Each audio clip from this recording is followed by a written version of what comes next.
सीवान के महिला थाना अध्यक्ष अनुराधा और साथ ही एसआई मुन्नी कुमारी को किया गया सस्पेंड। इस पर सीवान एसपी शैलेश कुमार ने क्या कहा। थाना अध्यक्ष पे एक महिला यहाँ पे आई थी मेरे से मिले जनता दरबार में।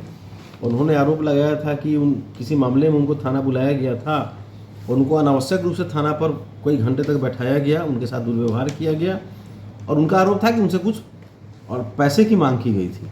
तो इसकी जांच सदर यहाँ मुफस्सिल इंस्पेक्टर से कराई गई। उन्होंने जांच में सही पाया, उस महिला के साथ दुर्व्यवहार किया गया था, उनको अनावश्यक थाना में बैठाया गया था और उनसे कुछ पैसा मांगने का इन लोगों ने प्रयास किया था। तो यह काफ़ी गंभीर आरोप था। इसी आरोप में महिला थाना अध्यक्ष और उनके साथ इन्वॉल्व मुन्नी कुमारी, दोनों को मैंने सस्पेंड किया। मुन्नी कुमारी के द्वारा थाना परिसर में मारपीट करने का भी बात आ रही है सामने की, महिला के साथ मारपीट की गई है।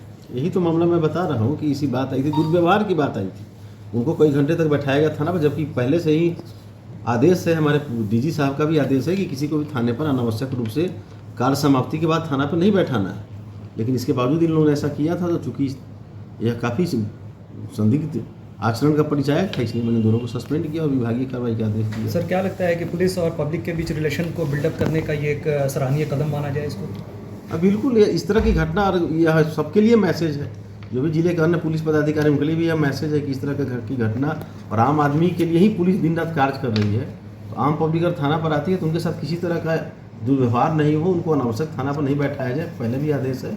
तो यह सबके लिए मैसेज है कि इस तरह की घटना में कोई भी संलिप्त होता है तो किसी भी स्तर पर किसी हालत में बर्दाश्त नहीं किया जाएगा और जो कठोरतम कार्रवाई है सो कार्रवाई की जाएगी।